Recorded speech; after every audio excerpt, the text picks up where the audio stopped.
1/12/2025 తీశారు పోయిన ఏడాది.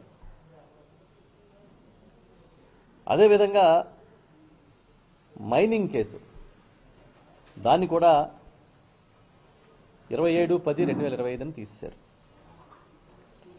ఎస్ఐన్స్ ల్యాండ్స్ మీద మాజీ ఎమ్మెల్యే గారు ఆళ్ల రామకృష్ణారెడ్డి గారు వేసిన కేసు ఇప్పుడు హైకోర్టులో స్క్వాష్ పిటిషన్ కూడా పెండింగ్ ఉంది. ఇవన్నీ కేసులు అయితే తనకు తానే తీర్పులు ఇచ్చుకుని తీసేస్తున్నాడు.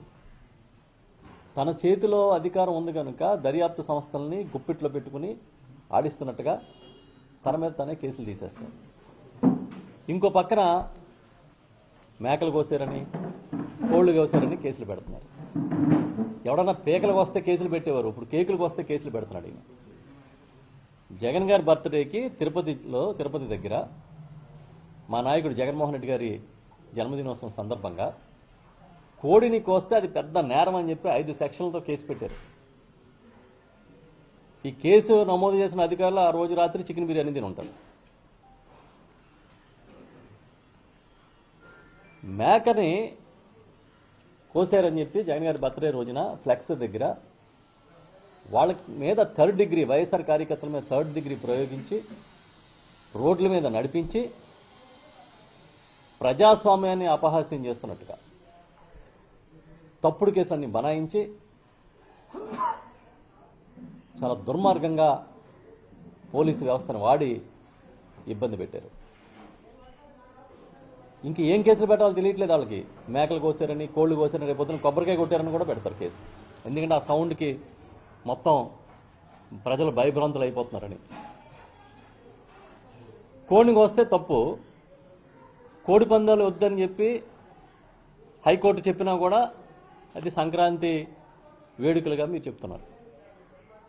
మేము కాదనంటలేదు. ఇది జగన్మోహన్ రెడ్డి గారు ఆ రోజు ఆయన హయాంలో ఎంత దుర్మార్గంగా రాసేవారు.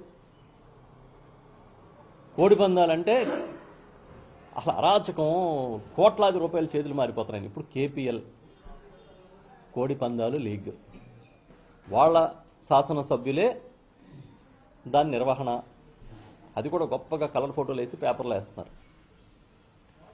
అది కాకుండా అసలు విందు వినోదాలని చాలా గొప్పగా రాస్తున్నారు. అదే జగన్ గారి హయాంలో జరిగితేనేమో క్యాసినోలంట, జోదం అంట. అదే చంద్రబాబు నాయుడు గారి హయాంలో జరిగితే సాంప్రదాయం, సంస్కృతి, ప్రతిబింబం ఇలాంటి పదాలన్నీ వాడుతున్నారు.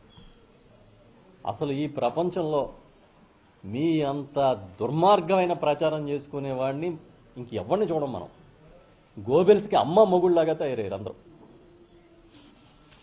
ఎంత దుర్మార్గం అంటే అసలు సంక్రాంతిని ఈయనే కనిపెట్టినట్టుగా మకర రాశిలోకి సూర్యుడిని ఈయన వెళ్ళమన్నట్టుగా బిల్డపిస్తున్నారు. ఇంకా దుర్మార్గం ఏంటంటే అసలు సంక్రాంతికి పుట్టిన ఊరు వెళ్ళడం అనేది వీళ్ళు తీసుకొచ్చిన సాంప్రదాయం అంట. అంతకుముందు ఎవడో పుట్టినూళ్ళు వెళ్ళేవాడు కాదంట. జన్మభూమికి ఎవడో వెళ్ళేవాడు కాదు సొంత ఊరికి. పాప అక్కడక్కడ బతుకుతున్న వాళ్ళందరూ ఈయన తీసుకొచ్చిన ఒక సాంప్రదాయానికి ఈయన వాళ్ళ సొంత గ్రామం వెళ్తున్నాడు కాబట్టి మిగతా వాళ్ళందరూ కూడా దాన్ని ఆనవాయితీగా పెట్టుకుని ఇవాళ రాష్ట్రం అంతా గొప్పగా పుట్టింటికి వెళ్ళడాలు, సొంత ఇళ్ళకి వెళ్ళడాలు, సొంత ఊళ్ళకి వెళ్ళడం నేర్చుకున్నారని చెప్తున్నాడు ఈయన.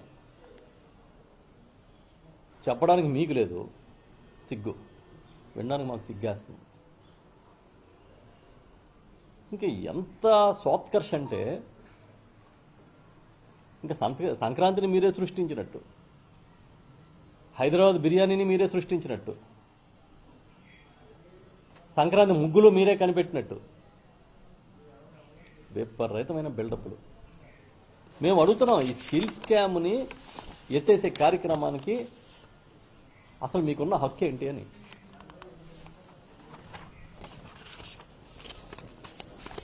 సుప్రీంకోర్టులో ఉన్న కేసు మీద మీరు ఇంకా స్ట్రాంగ్గా నిలబడి దాన్ని కోర్టులో ఎదుర్కోవడం మానేసి మీకు మీరే సర్టిఫికెట్లు ఇచ్చుకుంటే చెల్లుబాటు అయిపోతుందా?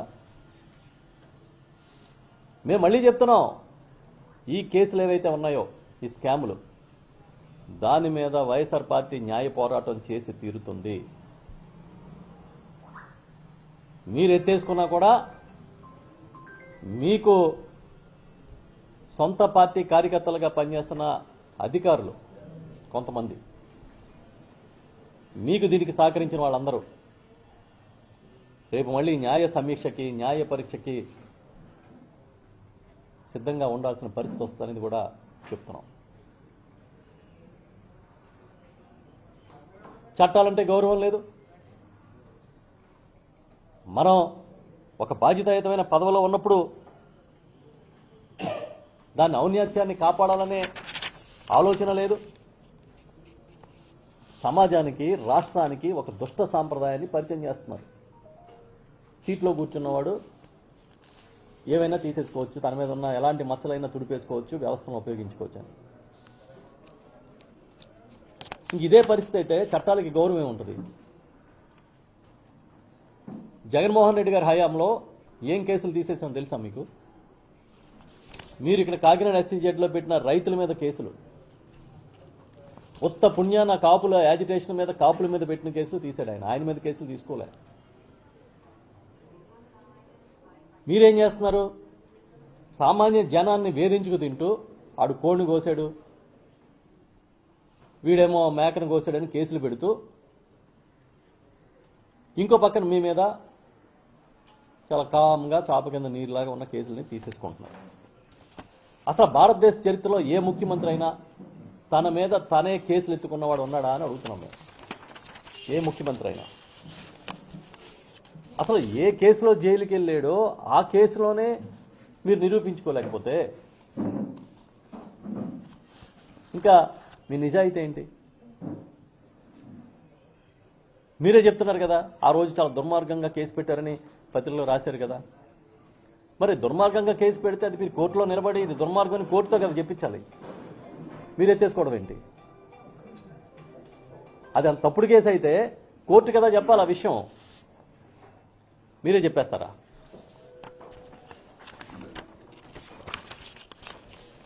ఇప్పుడు నేను ఇంతకుముందు చెప్పాను కేసుల లిస్టు, ఇవన్నీ ఆషామాషి కేసులా?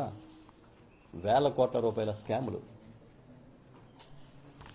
వాటన్నిటినీ కూడా రాత్రికి రాత్రి మీరు ఎత్తేసుకునే కార్యక్రమం చేస్తున్నారంటే ఎంత భయపడిపోతున్నారో ఆలోచించండి. మొన్నెక్కడో ఆ రిటైర్డ్ IPS అధికారి ఏపీ వెంకటేశ్వరరావు గారి స్టేట్మెంట్ ఒకటి చూశా. జగన్ అంటే ఈ ప్రభుత్వానికి భయం అని. ఎస్, జగన్ అంటే ఈ ప్రభుత్వం భయపడుతుంది. ఎందుకంటే తప్పుడు పనులు చేస్తోంది కాబట్టి. ప్రజల ఆస్తుల్ని దోచుకుంటూ ప్రైవేటుకి కట్టబెట్టి పెద్ద ఎత్తున అవినీతి జరుగుతోంది కాబట్టి జగన్ అంటే ఈ ప్రభుత్వం భయపడుతుంది. ఎందుకంటే ప్రశ్నించే ఏకైక మగాడు ఆయనే ఈ రాష్ట్రంలో ఉన్నాడు కాబట్టి. జగన్ అంటే ఈ ప్రభుత్వం భయపడుతుంది.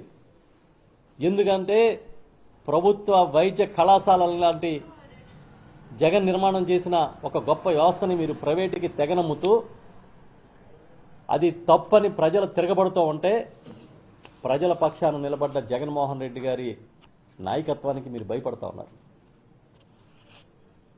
జగన్ అంటే మీకు భయం, ఎందుకంటే మీరు చేసే తప్పుడు పనులు నిలదీసి అడుగుతున్నారు కాబట్టి. ఈ రాష్ట్రంలో దమ్మున్న నాయకుడిగా అటువైపు ఎంతమంది ఉన్నా ఒక పక్షాన ఒకే ఒక నాయకుడిగా పోరాటానికి వెనకడుగు వేయకుండా ముందుకెళ్తున్నాడు కాబట్టి మీరు ఆయనంటే భయపడుతున్నారు, శాపనార్థాలు పెడుతున్నారు. ఎన్ని శాపనార్థాలు! మొన్న అమరావతి గురించి ఆయన ఏం చెప్పారు? ముంపులో కడుతున్నారు, అదేదో విజయవాడ గుంటూరు మధ్య కట్టుకోవచ్చు కదా అని అంటే శాపనార్థాలు పుంకాలుగా పేజీలు రాసి జనం మీదకి వదిలేస్తున్నారు. సోషల్ మీడియాలో విపరీతమైన బురద జల్లుతున్నారు. ఒక్క జగన్ గారే తప్పుపట్టాడు అమరావతిని.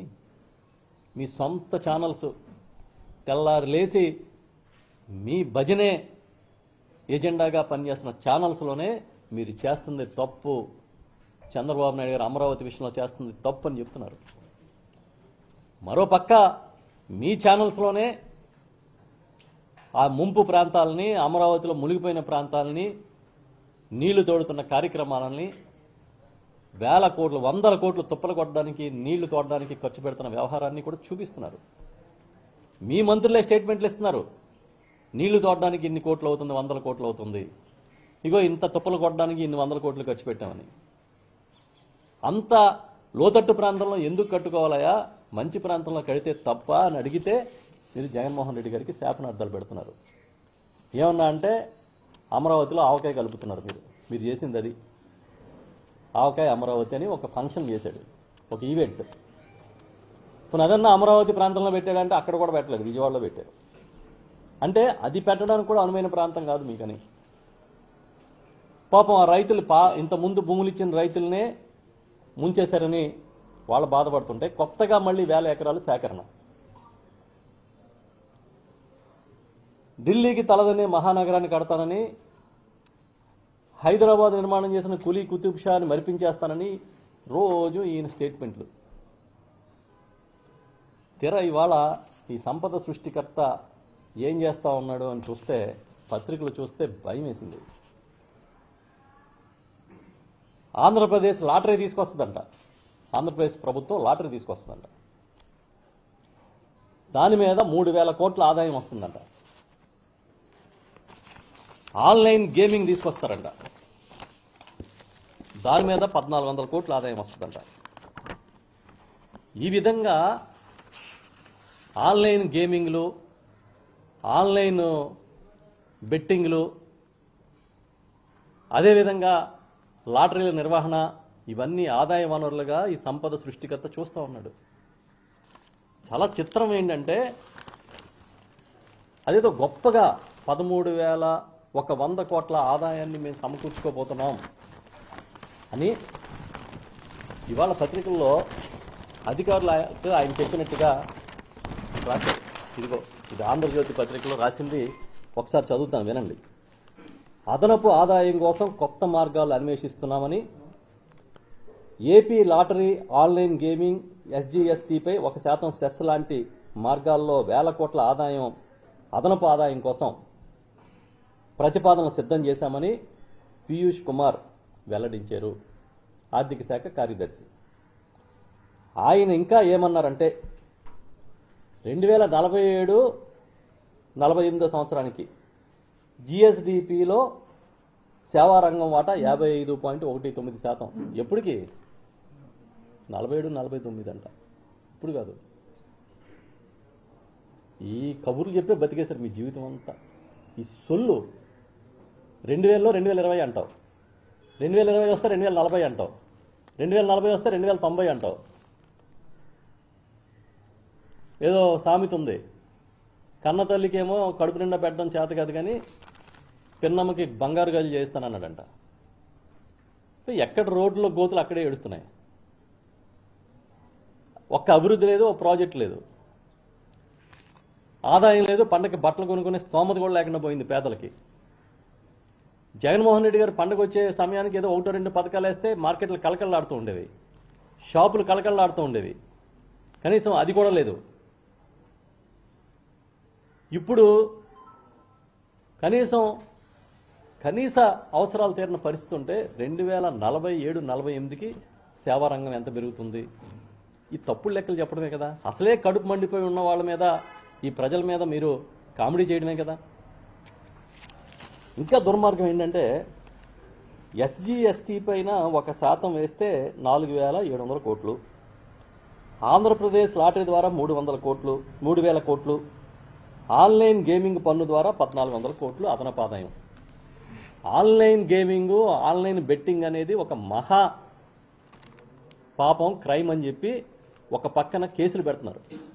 ఈయన దాని మీద పన్ను వేస్తానంటే నువ్వు లెజిటిమేట్గా దాన్ని న్యాయబద్ధంగా అని ఆమోదిస్తున్నారా? మీరు లాటరీ చేస్తారా? ఇదే నా సంపద సృష్టి. ఎన్నికల ముందు సంపదలు సృష్టిస్తానంటే ఏదో అనుకున్నాం. ఏంటంట ఇది సంపద సృష్టి అంటే? తుప్పలు కొట్టడం, రెగ్యులర్గా అమరావతిలో నీళ్లు తోడడం. ఎవరి కోసం ఈ సంపద సృష్టి? ఇంకో పక్కనేమో లాటరీలను పెట్టడం.